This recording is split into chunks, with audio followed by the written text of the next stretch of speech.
4 matchs, 4 victoires, 4 démonstrations, 3 titres, avec le même effectif que Xavi, pas d'argent, un président pas compétent, un coach qui est dans l'année 1 de son projet, des gamins de 17-18 ans, des joueurs on ne savait même pas s'ils allaient rejouer au foot, en la personne de Frenkie de Jong, des blessés qui reviennent en cours de saison comme Gavi, comme Araujo.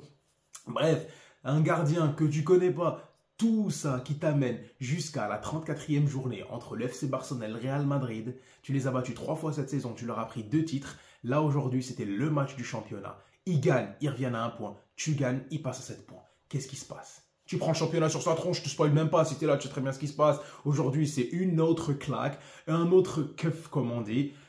Avec l'arbitrage, on a joué à 11 contre 12 et on passe aujourd'hui. J'ai essayé de faire un débrief à tiède. Je me suis dit, si je le fais à chaud, peut-être que je vais être un peu trop provocateur. Si je le fais à froid, il y aura des bilans de la saison. Mais là, j'ai essayé d'être un petit peu neutre, me calmer et tout, mais tu peux pas face à ce qu'on a vu aujourd'hui. L'excitation est à son maximum. Là, cette vidéo, elle s'adresse aux fans du Barça. D'ailleurs, salut, 1 minute de vidéo, je m'appelle Mounir. Je commence, c'est une chaîne qui est en développement. Si je veux donner un peu de force, dis-moi ce que tu en penses. C'est pas vraiment structuré. Là, je parle, c'est vraiment une lettre ouverte par rapport au débrief à chaud de ce qu'on voit aujourd'hui. Et c'est parti. Bref.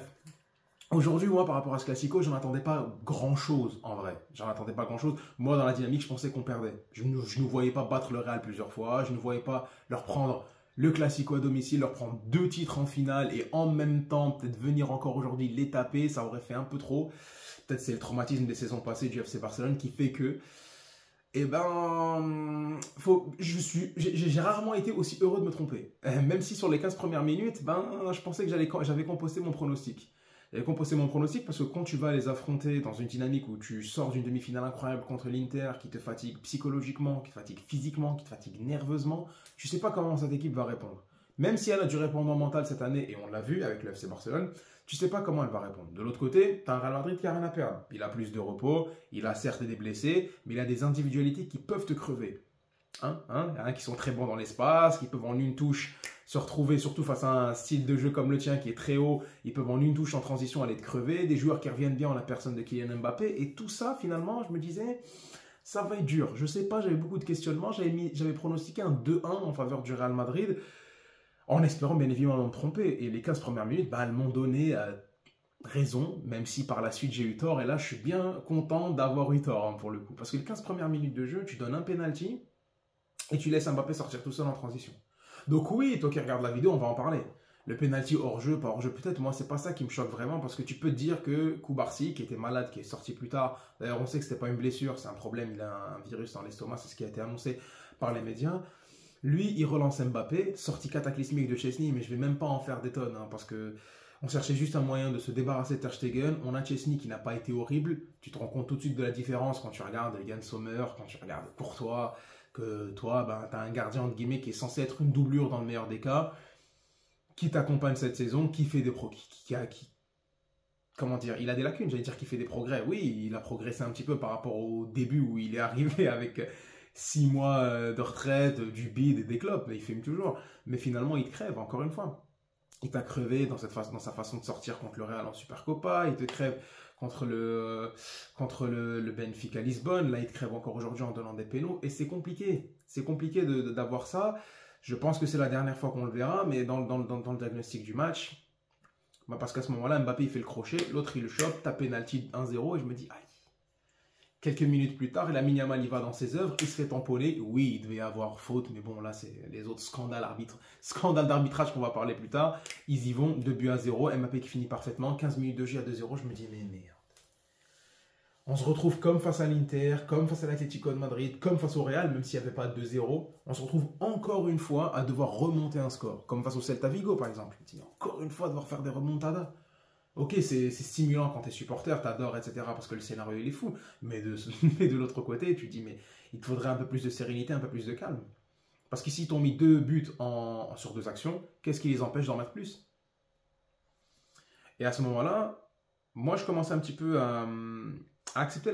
Vraiment, je commençais à être un peu fataliste au bout de quelques minutes. Parce que tu connais le Real Madrid, la gestion des temps faibles, etc. C'est le club qui peut te crever à n'importe quel moment si tu le crèves pas toi. Sauf que j'ai oublié que c'était le Barça de flic. c'est pas le Barça de ces dernières années, c'est des jeunes joueurs, comme je dis tout à l'heure, qui sont des têtes brûlées, qui ont une histoire à créer, c'est une histoire à écrire, ils vivent autre chose, ils ne sont pas ternis, on va dire, par les traumatismes du passé, et on l'a vu parce qu'ils ont continué à être protagonistes. Et c'est la définition du football. Ils représentent exactement ce qu'est le football. Quand on dit le football a gagné, on en reparlera aussi tout à l'heure, c'est exactement la définition du football. Marquer un but de plus que l'adversaire, et pas un bus de plus que l'adversaire, messieurs. Hein. On se comprend. Un but de plus que l'adversaire, et c'est ce qu'ils font. Lamine Yamal l'a dit après la finale de la Copa. Tu en mets un, je m'en fous. Tu m'en mets deux, je m'en fous. Je sais que je marquerai plus que toi. Et ben, c'est dans les intentions, c'est ce que j'ai vu. Ils ont continué à attaquer. Un Pedri qui tremble pas, toujours protagoniste, métronome. Un De Jong qui fait un match stratosphérique dans l'engagement, dans la projection, dans la couverture. Alors qu'il revient de blessure, il n'a pas eu une vraie bonne prépa. On a vu un Ferran Torres très volontaire qui finit avec 3 passes dès aujourd'hui, mais toujours dans le répondant. Les latéraux qui attaquent malgré leurs limites. Et je te parle même pas du fou là qu'on a à Lamine Yamal. Je te parle même pas de ce fou là parce qu'on en fera 2 minutes après. Et très rapidement, des actions, Courtois qui commence à s'employer, le Real Madrid qui n'arrive pas à sortir des ballons, tu continues à mettre de la pression, corner, et là c'est reparti. Et là moi, tout de suite, la flamme elle remonte parce que je connais le scénario, sauf que moi je suis supporter, j'espère, toi t'es spectateur, t'espères, mais ça se voyait même sur la tête des joueurs du Real Madrid, ils se disaient, eh merde, ils vont peut-être pas nous la faire à nous. Eh ben si finalement. Parce que juste après, t'as un but stratosphérique du génie, du meilleur joueur du monde qui a 17 balais. Ça me fait mal parce que j'ai propagandé Pedri toute l'année comme étant meilleur joueur du monde, d'accord? Mais là, c'est bon. Il te ferme ton claquet. C'est le meilleur joueur. Il est incroyable. À 17 balais, faire ce qu'il fait, il fait 18 ans dans 2 mois, le mec. Tu faisais quoi, toi, à 18 balais? Le mec, quand il a dit « Soy tu papa », je parle pas espagnol, mais ça veut dire « je crois que je suis ton daron », il a dit à 16 ans à l'Euro. Moi, je le crois quand il dit ça, frère. T'as des joueurs référencés. Ils avaient peut-être déjà des titres quand lui, il jouait pas. Ce mec-là, il vient, crochet, feinte, enroulé, il avance, il prend l'équipe, il regarde l'équipe dans les yeux, il fait « C'est moi qui gère aujourd'hui. Passez-moi la balle, je suis la solution. » Il n'y a pas Lewandowski. Olmo, c'est peut-être pas le joueur qui sonne les révoltes. Rafinha, ça a du caractère, mais c'est plus un finisseur. Dans la création du jeu, dans ce que tu impulses comme dynamique, c'est lui. Sans lui, tu n'as pas d'animation offensive. Lui et Pedri. Et il te le montre encore une fois en allant te marquer un but incroyable du 2-2 coup sur coup. Juste après ce que tu as encaissé 2 buts en 15 minutes où tu es censé te flinguer parce que tu ne savais pas comment le Barça allait répondre après cette saison complètement éreintante. Et c'est ce genre de scénario que le Real Madrid aime bien gérer parce qu'ils ont un bon gardien, surtout qui te fait des arrêts de fou. Et généralement, dans la gestion des momentum défensifs, ils s'en sortent là-dessus. Là, tu as un Lamine Yamal qui est stratosphérique. Il vient qui te fait une réponse de patron. Eric Garcia comme un symbole qui va te marquer un but juste avant. Et là, il y a Lamine Yamal qui vient, qui te cloue le bec rapidement, 2-2, c'est bon, allez, ça nous de jouer maintenant. Et après, il n'y a plus eu de match. Le Real Madrid ne fait plus rien. Déjà qu'ils ne faisaient pas grand-chose. Et en plus, il y a eu des scandales arbitraux qui les ont aidés, parce qu'il faut dire les termes. On a beau être neutre, etc., et ne pas vouloir plonger dans cette histoire d'arbitrage, être dans l'analyse, etc., être le maximum objectif et sincère, mais à ce moment-là, tu ne peux pas passer à côté. Le penalty, encore à la limite, je dis rien, même si Archivo VAR avait parlé, c'est un consortium d'arbitres qui analyse les décisions VAR, qui sont assez crédibles. Parce que quand ils donnent des décisions en faveur du Real Madrid dans leurs analyses, ça choque personne. Bref, ça c'est pour les personnes qui seraient un peu sceptiques. Ils disent que bon, selon certaines règles, le penalty d'Mbappé pourrait être annulé. Moi, ça ne me choque pas trop qu'il ait donné. Cela dit, la faute de Valverde sur Lamine Yamal qui donne le deuxième but d'Mbappé, ça devrait être annulé. Et pourtant, il y a 2-0. Et malgré ça, le Real Madrid, c'est compliqué. Ferran Torres qui va tout seul pour aller tout seul défier Courtois en 1 contre 1. Tchouaméni qui le pète, c'est censé être rouge, il prend jaune, c'est pas normal. C'est pas normal. Lamine Yamal qui fait un extérieur pour Rafinha, Rafinha qui se lève pour mettre une tête. Tchouaméni qui avait déjà un jaune, qui le déséquilibre avec les 2 pieds en l'air sur Rafinha et donc ses pieds également qui sont en l'air. Ça doit faire normalement penalty, 2e jaune rouge. Salam alaikum, il n'y a pas. Et malgré ça, tu te prends 3-2, 4-2. Doublé de Rafinha, finition létale, on avance, on passe à autre chose. Tu te prends des olés par des mecs de 17 ans. Donc là, je dis pas ça juste uniquement pour mettre la rage et le seum aux supporters du Real Madrid. Je t'ai fait claquer, Joya, c'est comme ça. Mais je me dis, mais les gars, aujourd'hui, la suprématie de ce qu'a imposé ce FC Barcelone, en montrant que malgré des individualités moindres, la force d'un système, ces gars-là n'en ont rien à foutre. Ils ont affronté des mecs qui ont gagné la Ligue des Champions l'année dernière, qui ont gagné la Liga l'année dernière, qui les ont claqués aller-retour l'année dernière. Ils les ont regardés dans les yeux Ils ont pris 2 buts à 0. Ils ont continué d'attaquer. Ils leur ont mis des olés. À un moment donné, ils ont commencé à être un peu même spectaculaires dans le jeu, à faire des passes fantasques, à tenter des occasions un petit peu. Peut-être pas qu'ils respectaient pas 100% le sens du jeu. Je pense qu'ils n'ont pas encore ce côté tueur à fond qu'a le Bayern Munich pour aller te mettre 5, 6, 7, 8. Je trouve parce qu'on manque d'efficacité offensive. Tu peux rigoler, mais on manque d'efficacité offensive. Ferran croque. Rafinha croque, Rafinha doit sortir avec un quadruplé. Lamine Yamal doit encore énormément progresser sur sa finition. Olmo, on a du mal à le voir offensivement. De Jong et Pedri font beaucoup trop dans la construction du jeu et tes latéraux ne sont pas tes latéraux titulaires. Et quand bien même Koundé et Baldé sont là, ce n'est pas non plus Hakimi et Davis dans la production offensive de ce qu'ils peuvent faire. Ou Dani Alves, ou Carlos pour les plus anciens. Et malgré ça, tu as la victoire d'un système. Tu as la victoire d'un système. C'est impressionnant. Cette première mi-temps, c'est une ode au football. C'est magnifique ce que j'ai vu. Quand je dis le football a gagné, c'est le football a gagné. Le football a gagné par rapport au fait que c'est clairement qu'il y a eu des décisions arbitrales à une équipe qui a été avantagée, mais une équipe qui a refusé le jeu, qui a marqué sur ces 2 gâchettes, combien même ces gâchettes-là, elles étaient ternies par un avantage qui a été donné, par le fait que ces buts-là ne sont pas censés être valables. Encore le premier, moi je peux l'accorder, le deuxième, c'est que c'est complètement une honte. Et malgré ça, tu te refais tourner. L'équipe du Barça qui ne perd pas les pieds, et qui te dit, tu sais quoi, nous on te regarde dans les yeux. Le football, il va gagner. Le football protagoniste, le football du jeu, le football de la prise de risque, pardon. Le football de malgré que j'ai de moins bonnes individualités que toi, je vais développer un collectif tellement puissant, un collectif tellement fort, un système de jeu qui me mettra à mon avantage que je vais combler, je vais rattraper l'écart individuel par un travail collectif conséquent. Et on l'a vu cette année. Bien sûr, il y a la révélation d'un Lamine Yamal. Tout le monde n'a pas Yamal. Tout le monde n'a pas Pedri. Tout le monde n'a pas un Rafinha qui fait une saison all-time à son niveau. Tout le monde n'a pas une doublure comme Ferran Torres qui peut faire des triplés de passes dès aujourd'hui.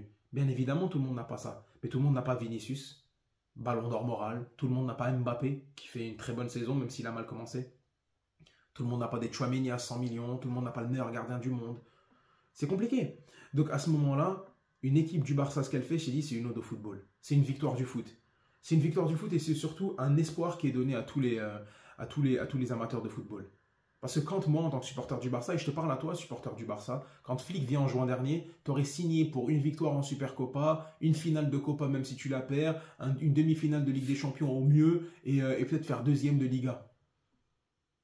Et là, tu claques le Real Madrid aller-retour, tu leur mets 16 buts, tu en prends 7, et sur les 7, tu en as beaucoup des buts litigieux. Ah, vraiment, on peut les compter, si tu veux. Franchement, on peut les compter. Le but qu'il met à la Supercopa d'Mbappé, il y avait faute sur Casado.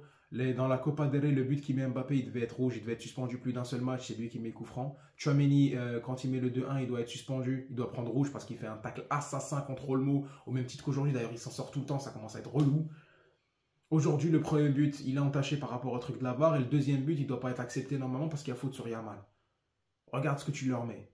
Une déculottée, sachant qu'en finale de Copa aujourd'hui, tu te fais atomiser par l'arbitre unilatéral avec la pression dégueulasse de ce qu'a pu faire le Real Madrid de par ses institutions pour influencer l'arbitrage. Et on le voit aujourd'hui. Et c'est triste parce qu'en tant que supporter du Barça, je considère le Real comme le plus grand club du monde. Et ça me fait de la peine de voir un club aussi classe, avec des moyens aussi grands, avec d'aussi bons joueurs, un coach qui impose vraiment le respect, l'un des plus gros coachs de tous les temps, avoir recours à ce genre de pression. En plus, être avantagé de ne pas le reconnaître. Et en plus, tu te fais soulever et tu n'arrives même pas à avoir la classe de le reconnaître. Petite digression, mais pour revenir sur l'FC Barcelone, regarde ce que tu as réussi à faire du Real Madrid, champion en titre de la Liga, champion en titre de la Ligue des Champions, et qui avait autant de bons joueurs en son sein. Regarde ce que tu as réussi à faire. C'est impressionnant. La transformation d'un Rafinha, la prise de pouvoir d'un Lamine Yamal, ce que Ferran Torres a fait, parce que je te rappelle que tu n'as ni Koundé, ni Baldé, ni Lewandowski, tu n'as même pas un bon goal. Et tu as un défenseur central qui est malade. Eux aussi, dans des absents, ils ont des absents, mais c'est toi qui es l'outsider dans cette saison normalement. Et regarde le travail qu'a réussi à faire Flick. C'est une bénédiction. Il les a transformés d'un point de vue physique parce qu'ils mettent une intensité de malade et cette première mi-temps, on l'a vu, ils ne les ont pas lâchés. Il les a transformés d'un point de vue tactique parce qu'ils ont complètement assumé, même s'ils ont pris les buts, ils se disent ok, notre tactique, on prend des buts, on va t'en mettre 4. Le foot, c'est de mettre un but de plus que l'adversaire. C'est moi le foot. Mais c'est un sport. Voilà. Tout simplement. Et bien sûr d'un point de vue mental, parce que j'ai jamais vu une équipe du Barça revenir de 2-0 plusieurs fois et gagner les matchs. Ça ne paye pas contre l'Inter parce que tu affrontes aussi les boss dans la gestion des momentum, hein, bien évidemment, et tu te fais crever par Araujo. Mais ça marche aujourd'hui, ça marche en Copa, ça marche en Supercopa, ça marche en championnat, ça marche sur plusieurs matchs de Ligue des Champions. La première mi-temps est incroyable. Peut-être pas dans ce que tu as vu dans le jeu ou dans la surdomination, etc. Mais dans ce que ça représente, dans le sens qu'elle a. C'est magnifique. On passe rapidement sur la deuxième période. On va passer rapidement sur la deuxième période. Ça revient. Il y a quelques changements du côté du Real Madrid. Tu les sens un peu mieux comment ils abordent. Mais le Barça a encore des occasions pour mettre un quadruplé par rapport à un Rafinha. Ils peuvent sortir normalement, malgré tout ce qu'on a dit sur l'arbitrage. Ils auraient pu sortir à 5, 6, 6 buts franchement, au début de deuxième période. Le Real Madrid, encore une fois, très intelligent dans sa façon, en se disant qu'écoute, nous on a 2 flèches devant, c'est comme ça qu'on va pouvoir les crever. Erreur du FC Barcelone, manque de maturité malheureusement, ça c'est les limites. Parce que tu peux combler comme tu veux le système, et bien au bout d'un moment, l'écart on va dire par ton système plutôt, si tu as des individualités qui sont plus fortes, au bout d'un moment, elles feront la différence, on l'a vu. Inigo qui se trouve, ils vont tous les deux en contre-attaque, triplé pour Mbappé, salam alaikum, il y a 4-3. À ce moment-là, j'ai eu peur qu'ils nous refassent le retour. Ça a failli se faire à la fin avec le petit jeune qui rate, Mbappé qui rate, etc. C'était un peu compliqué parce que ça aurait été un braquage absolu. Sachant que ce qui s'est passé aussi d'un point de vue arbitral où la main de Tchouaméni elle est invalidée, ça c'est un scandale absolu. Ce qui se passe pour Fermin, tu me dis il touche la main, mais selon les nouvelles règles, et je pourrais vous les donner, si vous renseignez-vous un minimum, selon les nouvelles règles, le but est valable. Donc tu peux finir à 5-3, tu aurais pu faire un 4-4. Le score, il est trompeur parce que non, tu perds 4-3, tu dis ok, on s'est peut-être pas pris la déculottée. D'ailleurs, c'est assez marrant parce que les supporters du Real Madrid se préparaient d'un point de vue psychologique ces derniers temps en disant quoi qu'il en soit, nous on a gagné, on n'attend rien du match, etc. Non. La défaite, elle est synonyme de perte du championnat et elle fait encore plus mal parce qu'au fond de toi, tu sais que malgré que tu as eu un arbitrage à sens unique aujourd'hui, allez, peut-être la main de De Jong et encore, ça touche dans le truc de la manche. On a déjà vu Benzema en bénéficier sous le maillot du Real Madrid il y a quelques années. Mais et encore, je peux peut-être te l'accorder, même si je vais être aussi intransigeant que vous d'habitude. Normalement, il n'y a rien.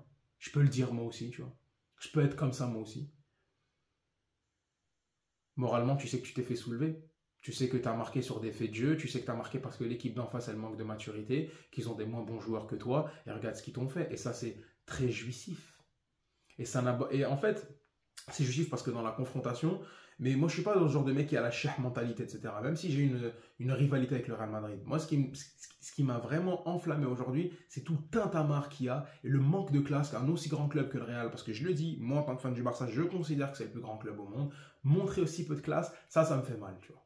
Ça me fait mal parce que quand je vois un match de foot, j'aimerais analyser la performance des deux équipes. Soit on les lève, soit ils nous lèvent, soit on fait un très beau match, soit on se serre la main. Mais j'aimerais pas justement parler de ça par clubisme. Toi, tu vas défendre en considérant que tu te fais léser. Les autres, ils vont essayer de se défendre en disant que non, on n'est pas la réputation de comme quoi on est tout le temps avantagé par l'arbitrage. Et ça pourrit le débat et on ne parle pas de foot. On ne parle pas du fait que Lamine Yamal a été stratosphérique. On ne parle pas du fait que Pedri a été incroyable. Du match magnifique de De Jong qui a été sublime dans les replis défensifs et dans l'intensité qu'il a mis. On ne parle pas de la très belle entrée de Baldé qui te montre que si on l'avait titulaire, on ne te parle pas de triplé de passe de Lamine Yamal, on ne te parle pas de Ferran Torres, on ne parle pas du doublé de Rafinha qui aurait pu s'en sortir avec 4 buts aujourd'hui. On ne te parle pas de tout ça malheureusement. On va te parler justement de ces trucs d'arbitrage, à juste titre pour le FC Barcelone. C'est désolé pour les fans du Real Madrid qui doivent endurer ça, mais c'est une réalité qui entache clairement le match. Et c'est dommage. Mais moi, si j'étais à votre place, n'essayez pas de rentrer dans ce combat-là. Voilà, c'est une petite lettre vite fait pour les fans du Real Madrid. N'essayez pas de rentrer dans ce combat-là.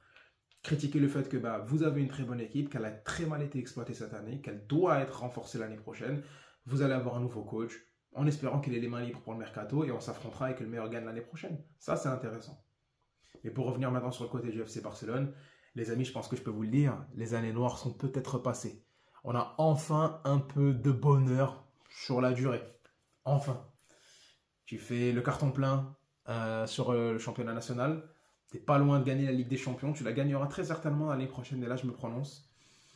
Tu retrouves de l'argent. Tu vas retrouver ton stade. Tu vas avoir un mercato. Tu vas avoir un vrai gardien. Parce que Ter Stegen, c'est pas possible. Et Chesney, au maximum en tant que doublure ou triplure, si tu veux, c'est le maximum. Tu vas te débarrasser de certains joueurs qui seront peut-être un peu contraignants, un peu problématiques. Tu vas recruter un ailier gauche. Tu vas recruter des latéraux. Tu vas recruter un gardien. Peut-être remplacer ton numéro 9, ça dépend de ce qui va se passer à l'issue de la saison avec Lewandowski. C'est une nouvelle ère qui commence. Tu vas avoir Pedri, tu vas avoir De Jong full préparé, tu vas avoir des joueurs qui ont bien intégré le système, peut-être qu'il va être un peu plus adapté. Tu vas avoir un Lamine Yamal à 18 ans qui va encore plus marcher sur le foot. Ah, les galères sont derrière, l'avenir est devant. Le présent est à eux, le futur est à nous. Ah. Bref, les gars, c'était 20 minutes. 20 minutes où j'ai parlé comme ça, il n'y avait pas vraiment de structure. Bref, Biscal Barça, l'avenir est à nous. N'oubliez pas, l'avenir est à nous.